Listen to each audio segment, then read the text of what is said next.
첫 번째 이야기. 한 여자가 어느 폭풍우가 몰아치는 밤에 혼자 자동차를 운전하여 외딴 도로를 달리고 있었다. 여자는 그날따라 왠지 무서운 느낌이 들었다. 더욱이 최근에 여자 운전자를 습격하는 연쇄살인마가 있다는 뉴스가 들려오기도 해서 더욱 찝찝했다. 여자는 혼자서 노래를 흥얼거리기도 하고 애써 다른 생각을 해보려고 했지만 불길한 느낌을 떨쳐버리기 어려웠다. 그렇게 길을 가다가 어느 인적없는 길가에서 여자는 외딴 주유소를 발견했다. 마침 자동차 연료가 다해가고 있어서 여자는 주유소에 차를 세웠다. 여자는 차에 기름을 가득 채워달라고 했다. 주유소 주인은 말없이 차에 기름을 채워주었는데 표정과 눈빛이 좀 이상했다. 주유소 주인은 여자를 보면서 주유소 건물 안으로 들어오라고 손짓을 하는 듯 하기도 했다. 그 표정이 너무 어두워서 여자는 더 으스스한 느낌을 받았다. 마침내 주유소 주인은 여자의 팔목을 덥석 잡더니 강제로 주유소 건물 안으로 끌고 들어가려고 했다. 여자는 간신히 주유소 주인의 손을 뿌리치고 허겁지겁 자동차에 시동을 걸어 도망치듯 주유소를 떠났다. 떠나는 차를 보며 주유소 주인은 절규하듯 소리를 질렀다. 빗소리에 묻혀 잘 안 들렸지만 시간이 지나 그게 무슨 말이었는지 알게 되었다. 해석: 주유소 주인이 소리쳤던 말은 차 뒷자리에 누군가 숨어 있단 말이야.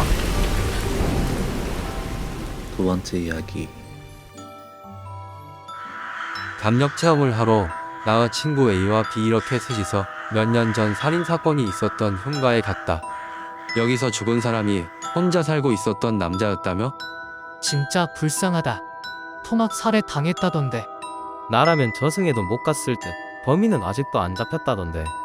이렇게 대화하며 현가를 구석구석 돌아다녔다. 생각보다 깨끗한 집, 분위기는 음침했지만 이렇다 할 불가사의한 현상은 없었다. 귀신이라도 나올 줄 알았는데 아무것도 없네. 넌 봤어? 아니, 나도 못 봤어. 넌? 나도 못 봤다. 니는? 나도 못 봤어. 결국 아무것도 없었다. 살짝 아쉬웠지만 속으로는 안심했다. 정리하고 집으로 돌아가려는데 무언가 떠오르기 시작했다. 해석: 사람은 분명 3명이 갔는데 마지막에 귀신을 봤냐는 얘기에 4명이 대답했다. 나도 못 봤어. 세 번째 이야기. 어느 쇼핑센터의 화장실에서 여고생이 성폭행을 당했는데 쇼핑센터 측에서 평판을 두려워 입막음하고 있다는 소문이 떠돌았다. 소문이 점점 확산되자 인근 여고 학부모회가 해당 쇼핑센터에 전화로 추궁했다. 소문일 뿐입니다. 그런 일은 없습니다. 정말입니까? 숨기고 있는 거 아닙니까? 절대 없습니다. 쇼핑센터 화장실은 CCTV가 있어 제가 매일 체크하고 있는데 지금까지 그런 사건은 보지 못했습니다. 다음날 쇼핑센터는 문을 닫았다. 해석: 매일 그 직원은 CCTV로 여자들을 훔쳐보고 있었다. 네 번째 이야기. 내 방에 혼자 있는데 이상하게 시선이 느껴진다. 가족들이 있는 거실이나 바깥에선 그런 생각이 들지 않는데 방의 책상에 앉아있으면 반드시 누군가 보고 있다는 생각이 든다. 분명 누군가 보고 있다는 생각에 책상 앞 창문 커튼을 열고 바깥을 내다보았다. 순간 내 등 뒤로 사람 그림자가 비쳐서 깜짝 놀랐다. 헌데 잘 보니 창문 맞은편에 있는 큰 거울에 내 모습이 비쳐 보이고 있을 뿐이었다. 그렇구나. 평소 느껴지던 시선의 정체는 이거였구나. 나는 안심하고 다시 책상 앞에 앉았다.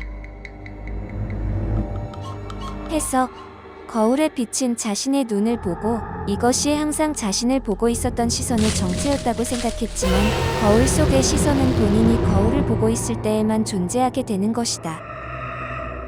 다섯 번째 이야기. 어느 가족이 계곡으로 놀러가고 있었다. 휴가를 갈 형편은 전혀 아니었지만 여름이니 무리해서라도 가는 것 같다.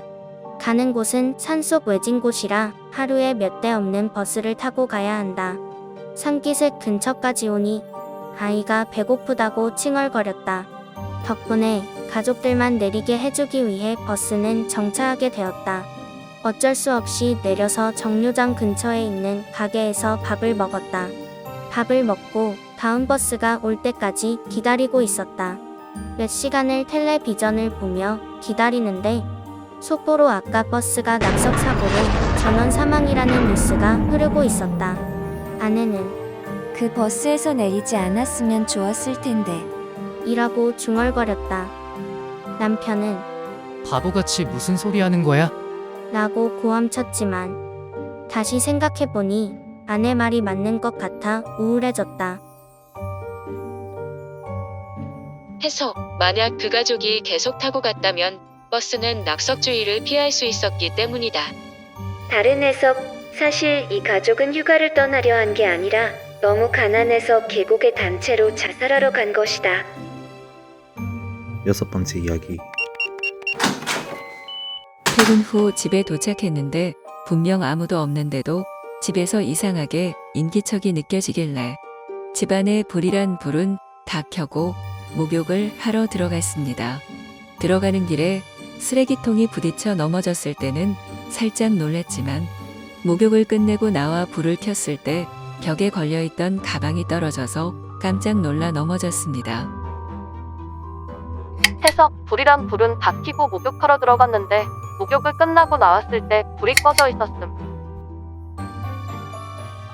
7번째 이야기. 4월의 어느 화창한 날, 뉴욕 근처의 어느 주택가. 평화롭게 출근을 준비하고 있던 남자는 만삭의 아내가 진통을 느끼는 것을 발견했다. 남자는 허둥지둥 서둘러 아내를 차에 태우고 병원으로 향했다. 하지만 아내는 어딘가 문제가 있는 듯 매우 위중해 보였고 남편은 점점 더 초조해졌다. 그날따라 교통체증은 더욱 심해져 도저히 차는 속도를 낼 수 없었다. 마침내 병원 근처에 오자 남편은 차에서 내려 아내를 들고 정신없이 병원으로 뛰었다. 병원의 의사는 인자한 미소로 그를 맞은 중년 여성이었다. 의사는 사색이 된 부부를 보자 능숙하게 움직여 즉시 조치를 취하기 시작했다. 수술실 문이 닫히고 남편은 맥이 풀려 주저앉았다. 긴 시간 수술이 진행되는 동안 남편은 초조하게 기다렸다. 몇 시간이 흘렀을까? 의사가 다시 나왔다. 그녀는 웃으며 말했다. 다행히 아기와 산모 모두 무사합니다. 남편은 그제서야 얼굴이 환해져서 수술실 안으로 들어갔다. 하지만 그의 눈앞에 펼쳐진 것은 똑바로 쳐다보지 못할 정도의 모습이 되어 움직이지 않는 아기와 차디차게 식어 죽어있는 아내였다. 의사는 깔깔거리며 웃으면서 말했다. 오늘은 나누자. 하하하하. 8번째 이야기. 어느 병원에서 환자가 죽었다. 의사가 유족에게 사망 진단서에 사인을 요구하자 유족은 사인을 해야 할 곳에 사인하지 않고 엉뚱한 곳에 의사 이름을 썼다. 가족분, 거기가 아닙니다. 거긴 사인을 적는 곳입니다. 네, 그러니까 선생님 이름을 쓰는 겁니다. 해석. 사인이란 죽게 된 원인, 즉 의사 때문에 그 환자는 죽었다. 마지막 이야기. 귀신이 나온다는 터널이 있다.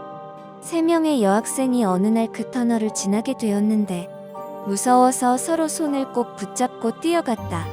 터널을 나오자 3명이 똑같이 말했다. 휴, 내가 가운데 있어서 다행이다. 해석. 3명이 있었는데 서로 가운데라고 착각했다면 가장 왼쪽과 오른쪽에는 누구였을까?